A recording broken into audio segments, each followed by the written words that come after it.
Well, there are 17 family members here tonight, and I know they are so proud of John Giovannetti. Sir, could you come forward?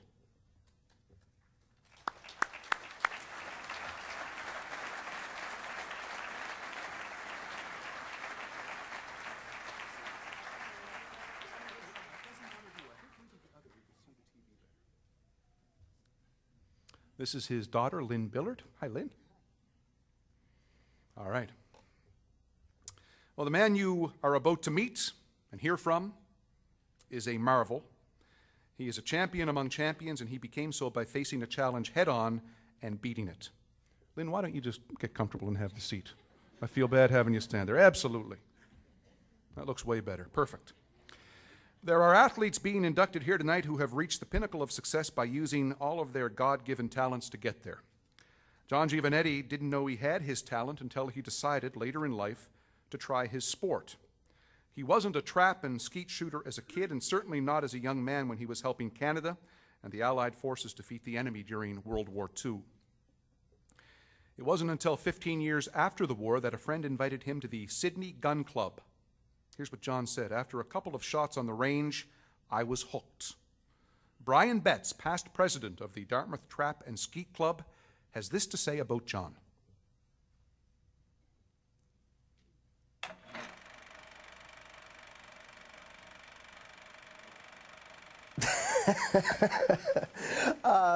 John was aware of his abilities, and he didn't mind telling you that he knew what his abilities were and where they lied, right?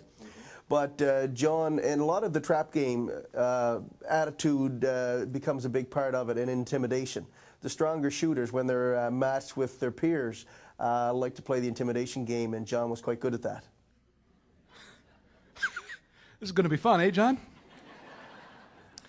There is nothing unusual about a man taking up the sport of shooting at age 38. He was, after all, familiar with guns, having been a tank gunner in World War II.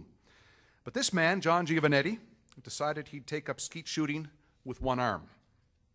You see, John lost his left arm late in the war.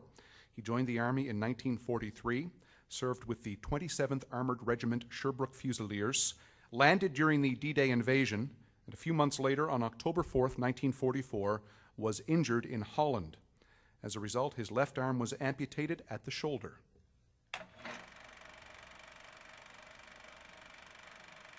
The difficulties of a one-arm shooter would face is the fact that when you're shooting a typical event, you're shooting a number of targets, probably 400 over the course of an event or a tournament.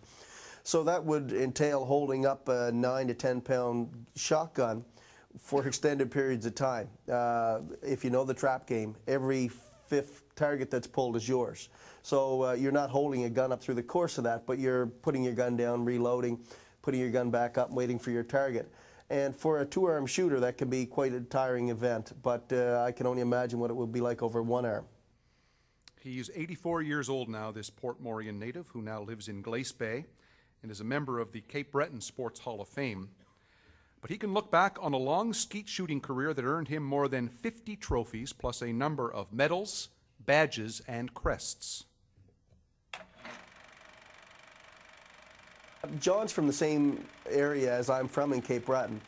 John did a lot of his shooting in the Portmorion Gun Club. He kind of was one of the initial shooters and did a lot of shooting in Sydney. And then, of course, through John's shooting career, traveled to Florida where he won some tournaments, that sort of thing. Canadian champion in, I think, the later 60s, and then won provincial championship. He has competed across Canada, in the U.S., and as far away as Israel. He was Nova Scotia champion in 1967 and won national championships in his class in 1974 and 1985. John has also received a number of awards for shooting 100 traps in a row. This is something as rare as a perfect game in bowling and the ultimate aim of many shooters. He once ran up to 187. He even received a citation from the Winchester Rifle Company for shooting 100 consecutive traps, the same company that made him a customized rifle. Shooting 100 straight is both mentally and physically challenging. It requires a great deal of concentration. So as I say, he's got the added deterrent of having to physically hold that gun and balance it with one arm as opposed to a two-arm shooter. Before he had all of this success, though, John was a frustrated young war veteran who couldn't find employment because of his newly acquired disability. No one at that time would hire a man with one arm. He had married Elena Miles, who served in the Air Force during the war in October of 1945, 8 months after he returned from the front, and the couple started a family of 11 children, 7 girls and 4 boys. He needed to feed his family, so John fished lobster, cod, and swordfish, and even did some carpentry work. With his one arm, he built 2 homes, one for himself and one for his family in Port Morion, completing the first one in 1947. Finally, in 1955, John found steady work with the Department of Highways. He retired in 1985 after 30 years as an area supervisor. He was 64.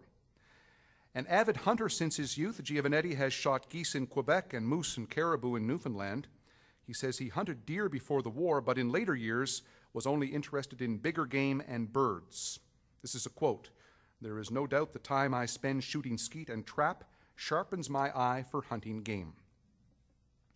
His longtime friend, Mike Columbus, in Sydney with family this week after traveling from Israel, where he has lived for the last 32 years, started shooting the same time as John and traveled across Canada with him to competitions.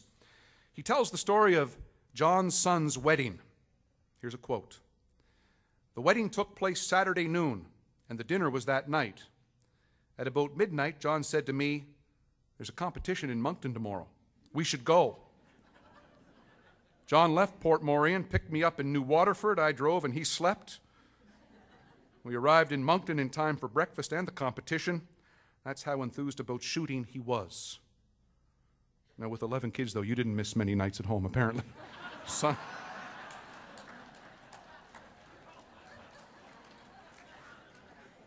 It's just an aside there. That wasn't in the script. Ladies and gentlemen, this is a man who could have said no to competitive sport because of a disability, but that isn't what this man is all about.